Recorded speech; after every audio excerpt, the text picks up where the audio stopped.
وما أرسلناك إلا رحمة للعالمين. Keenam, kita menolak acara Asyura ala Syiah. Sikap kita Ahlussunnah terhadap acara ratapan orang Syiah itu adalah sebagaimana disampaikan oleh Ibnu Taimiyah, yaitu bahwasanya yang diperintahkan oleh Allah Ta'ala kepada Rasulnya terhadap musibah, jika musibah itu terjadi adalah sabar. Bersabar, ihtisab, maaf, berharap pahala.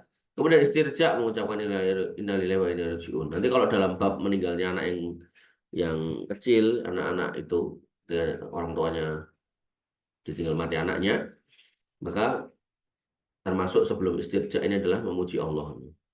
Ya. Apa yang diucapkan hambaku, kata Allah pada malaikat yang mencabut nyawa anaknya.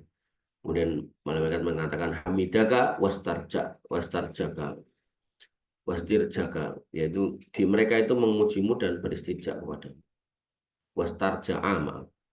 Hamidaka wastarja'a. Mereka memujimu dan kemudian beristirja.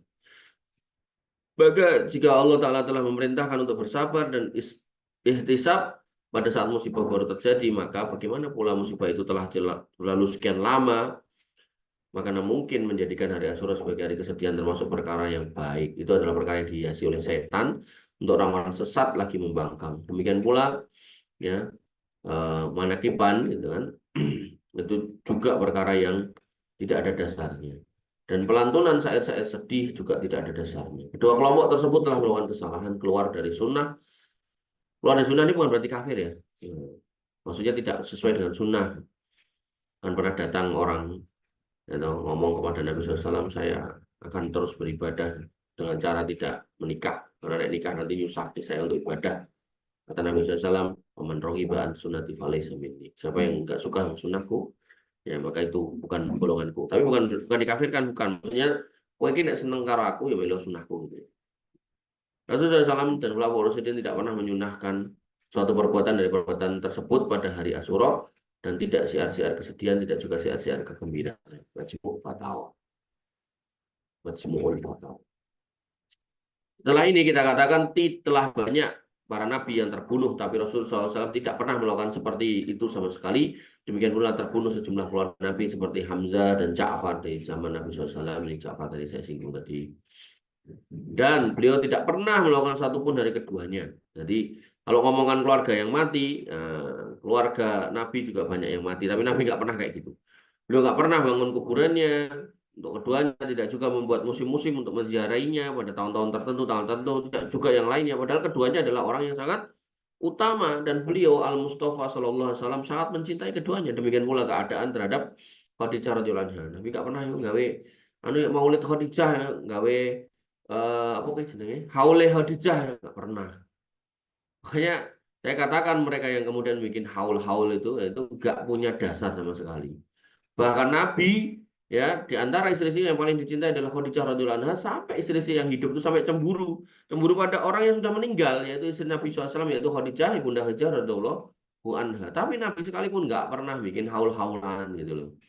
Ya, makanya saya katakan nggak usah kemudian kamu geger gitu. Oke kan coba ayo oke gitu kan. Ingat Allah mengatakan wa qalilum min ibadiyas syakur. Kebenaran tidak diukur dari jumlah.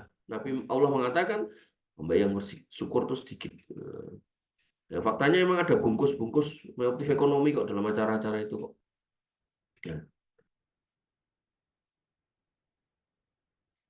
Makanya kalau orang Syiah itu mendakwahkan sebagai pecinta Ahlul Bait, tapi kok melanggar ajaran Ahlul Bait gitu.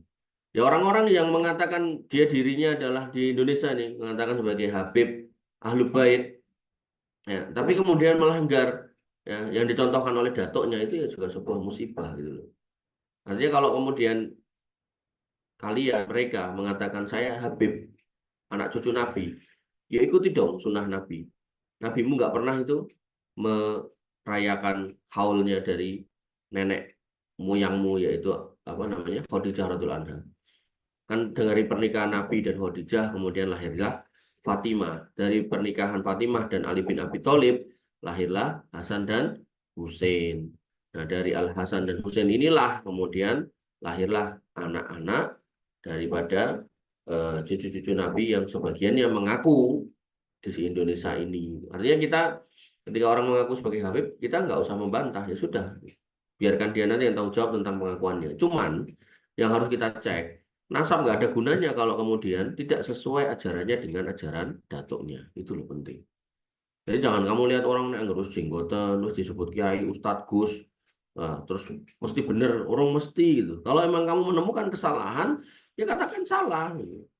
Apa nek wis menyebut dirinya sebagai ajengan, ya Mama Gufron segala macam, ngomong aneh-aneh, gena omongan ra cetha gitu, gak maksud bener kayak gitu. Apa nek terus pimpinan pesantren, oh, pesantren unik Pancasila gitu. Nah, kok terus kabeh bener gitu loh. Jelek kayak MUI malah MUI itu goblok gitu. Masa kalau saya sesat berarti Pancasila sesat. Hubungannya apa dengan Pancasila? Oh saya kan penjaga Pancasila, penjaga gerbang neraka ya. Kok ngomong. Ya maka ya sedih aja ya gitu. Dan ya aparat-aparat pemerintah yang lihat kayak gitu ya nggak berani bertindak karena khawatir salah karena dia megang penghargaan-penghargaan sebagai orang yang ikut menjaga Pancasila. Padahal Pancasila nggak seperti itu cara mainnya ya. Pancasila itu adalah sebuah dasar negara yang kemudian tidak digunakan untuk mengacak-acak ajaran agama yang ada di dalamnya gitu loh. Ya. Nah, ini dia ngacak-acak terus kayak gitu udah kayak tameng gitu. Nah, kan bingung. Demikian pula waktu terbunuhnya Ali radhiyallahu anhu, putra-putra beliau tidak pernah melakukan satupun ini yang tadi tak bilang. Dan yang paling utama dalam hal ini adalah Hasan dan Husain. Maka apakah Rasulullah SAW dan putra-putra Ali radhiyallahu anhu berada di atas kesalahan? Enggak lah. Ya. Oh ini salah ya sing wong Syiah. Maka lihatlah wahai para pembaca yang budiman dengan pandangan yang penuh perenungan dan mengambil pelajaran, tidak ada pandangan kesombongan dan penentangan. Ketahuilah bahwa tidak ada bagi Anda di akhirat kecuali apa yang telah Anda perbuat di dunia yang berupa amal solih serta rahmat Allah Subhanahu wa taala. Maka kita memohon kepada Allah Subhanahu wa taala dengan kalimat-kalimat yang indah ini agar Allah taala membukakan hati-hati kita yang buta serta kemudian melapangkan dada-dada kita untuk menerima hidayah dan membukakan telinga-telinga kita yang tuli agar kemudian mengerti ya toh, apa itu Syiah dan segala macamnya. Oh, udah selesai.